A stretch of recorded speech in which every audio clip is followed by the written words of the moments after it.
My name is Benjamin Roberts. This is my posting for the Communications 100 final with Professor Anderson.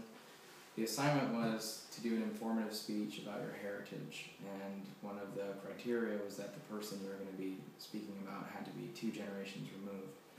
And coming into this assignment, I knew relatively little about my family and our history. So I called my grandfather and asked him to meet me for coffee, and he said sure. So almost immediately after being seated, my cell phone rang, and it was in my pocket. And he didn't know what it was, he just heard it, and he said, "Benjamin, what's that sound?" I said, "Oh, Grandpa, it's just my cell phone." I put it on the table. He said, "Oh, Benjamin, you kids and all of your gadgets." And it got me thinking that our current generation is so obsessed with technology and cell phones, and internet, and text messages, and all these things that we've lost sight of the things that really matter.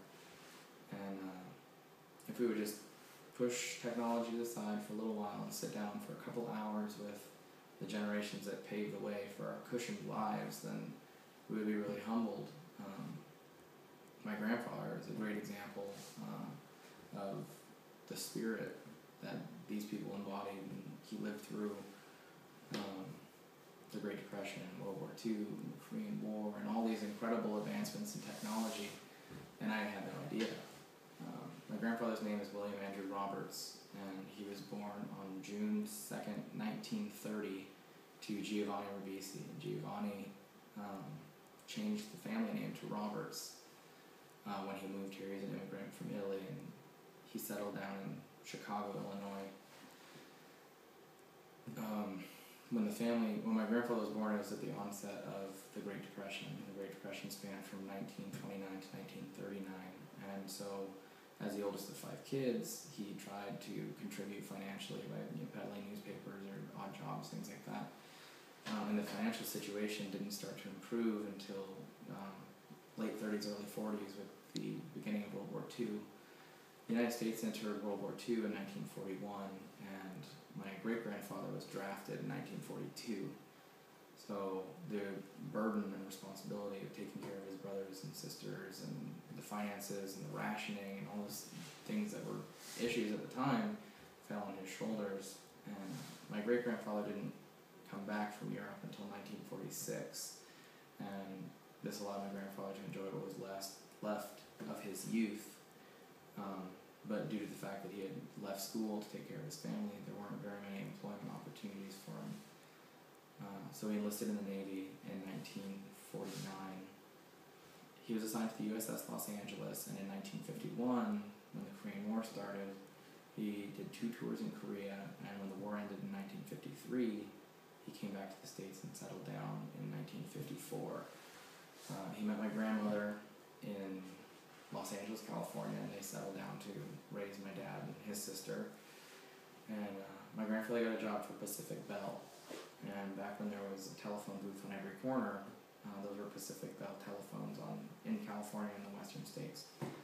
And he sat back and he just watched the world grow and develop, and he watched these incredible advancements in technology that followed the Cold War with Russia.